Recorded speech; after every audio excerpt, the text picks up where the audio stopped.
Hi everybody, welcome to my channel. My name is Pixie Love and today we're going to be doing some r/Fatlogic because it's finally working. So excited. Been wanting to do this all week.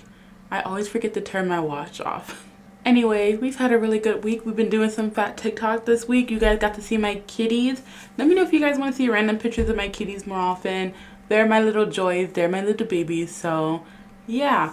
Anyway, let's do some Fatlogic.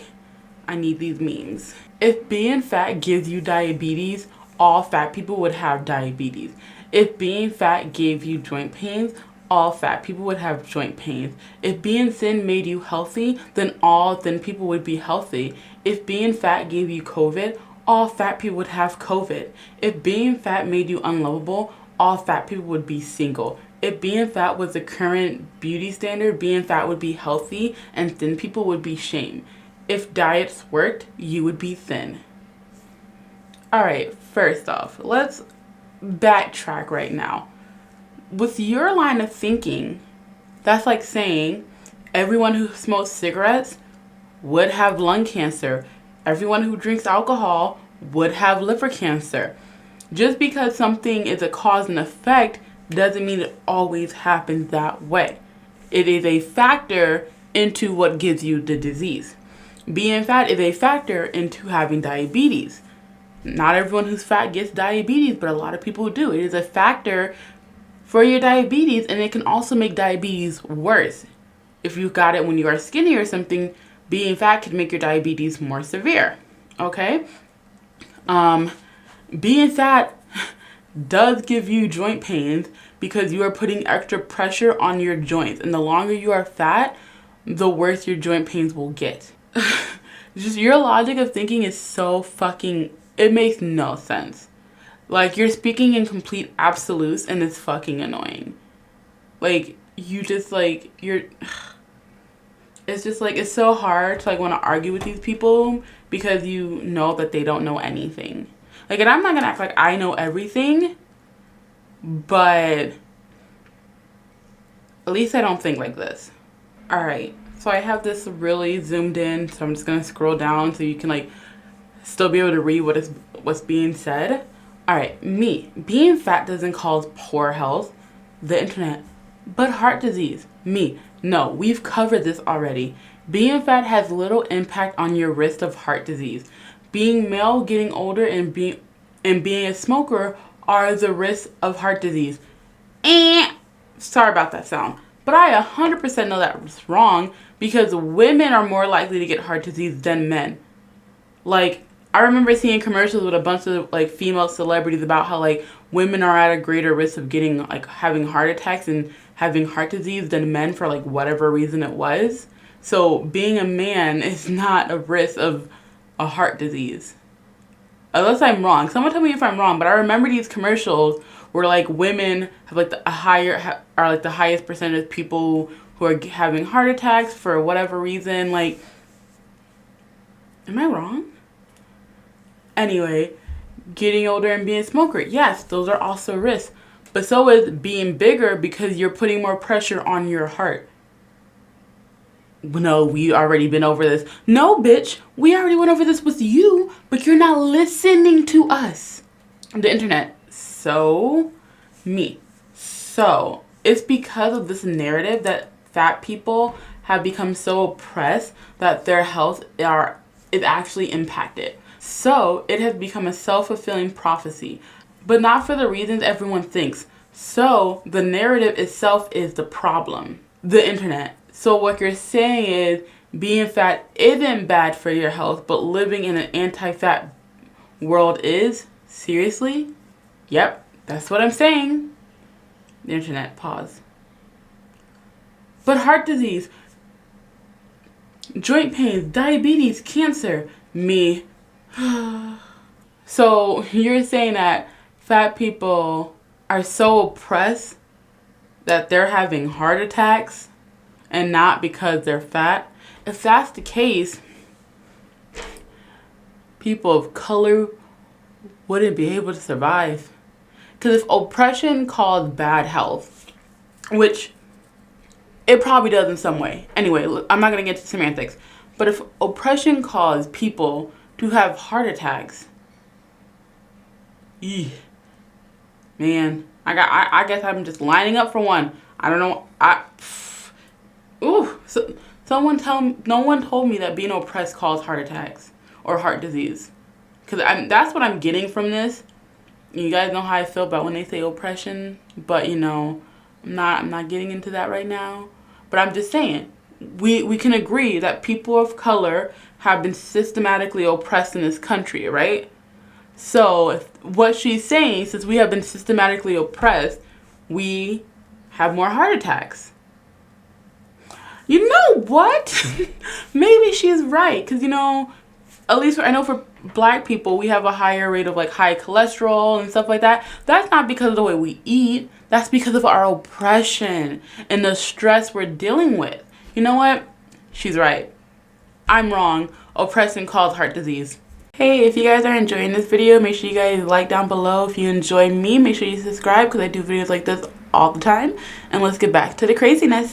Skinny privilege is like saying skinny people get made fun of too. It's like saying men get rapped too. So, if this bothers you, I implore you to come to terms with your residential fat phobia and then eliminate it. Hashtag, I am once again blocking generously on this post because I will not tolerate fat phobia. Okay, I don't want to talk about the topic about men being sexually assaulted.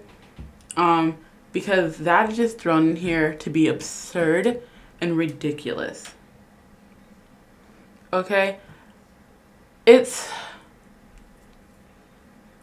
so frustrating. Anyway, have you ever thought that the reason why people say, well, skinny girls get made fun of too, is because it's true? And nowadays, it's more socially acceptable? Let's take it back 10, 15 years ago when I was younger. Makes me sound like I'm so fucking old. I was like actually really young. But 10, 15, 20, 30 years ago, you know, making fun of the fat kid, you know, was okay and no one saw it as a big thing and you can make fat jokes and blah, blah, blah, blah, blah. And no one saw a problem with that. But now that fat people are coming out and expressing themselves and saying how they feel, you know, it's kind of taboo to make a fat joke or you'll get attacked on the internet, right? But now no one wants to talk about the jokes people make about skinny people. No one's bringing up that. No one has a problem with those. People are allowed to just make fun of skinny people like nothing. And the thing that really frustrates me is I see it happen to people who are just naturally small. Like, I brought up my sister-in-law is really small right now. She actually has lost a lot of weight. And she tries to eat, but she literally gets sick when she eats.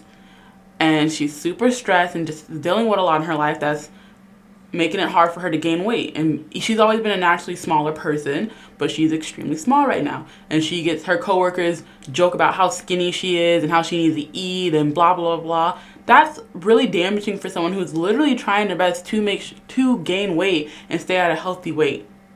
And no, she doesn't have an eating disorder or anything. I have another coworker who is extremely small, and I think she's good in her weight or whatever, but she's just a naturally small person. She's like a size 0. She's short, she's super small, that's just what she is. And our other managers who, they're all friends, but they're, you know, on the bigger side, they like make fun about how skinny she is all the time.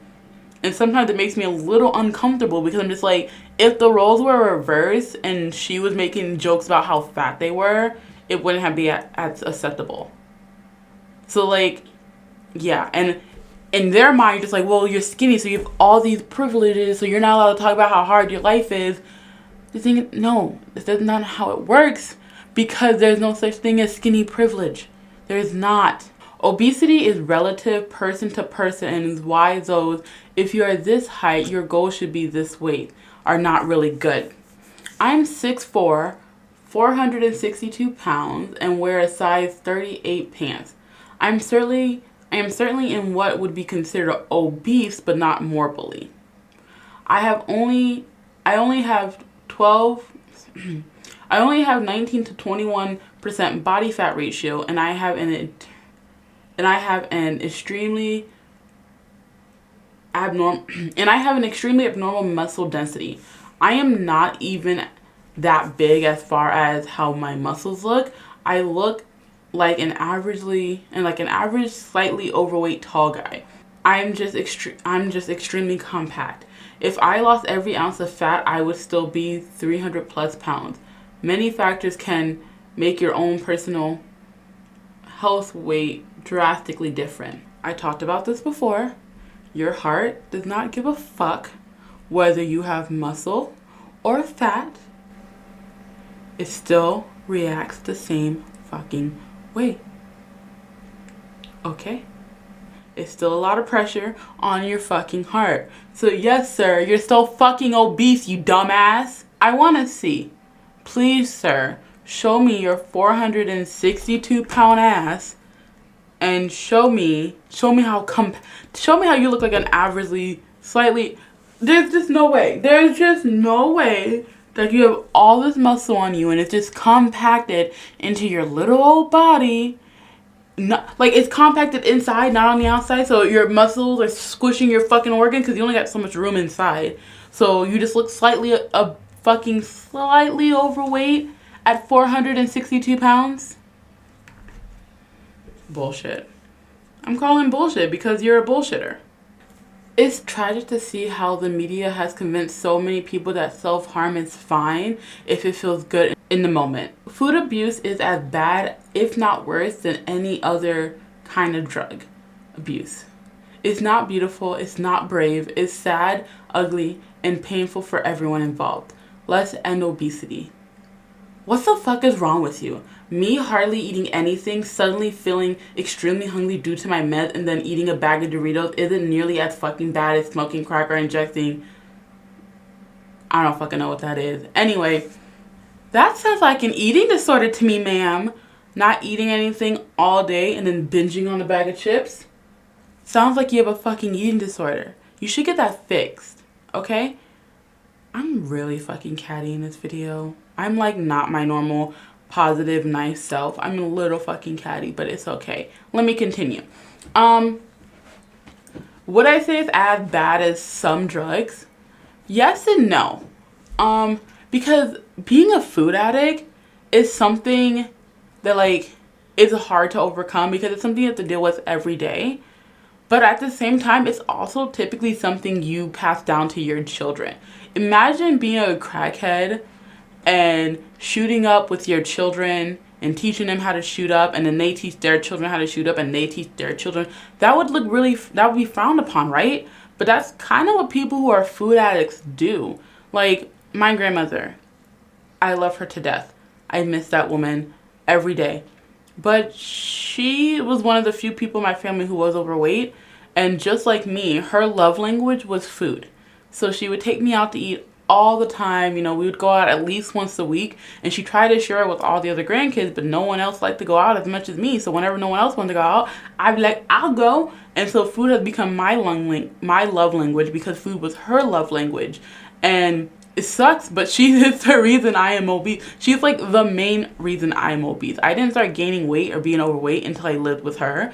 And, you know, it's my fault as an adult why I continue to be this way. But as a child, when I was younger, she's probably my main factor. If it wasn't for her, I would actually be skinny. I was a skinny child.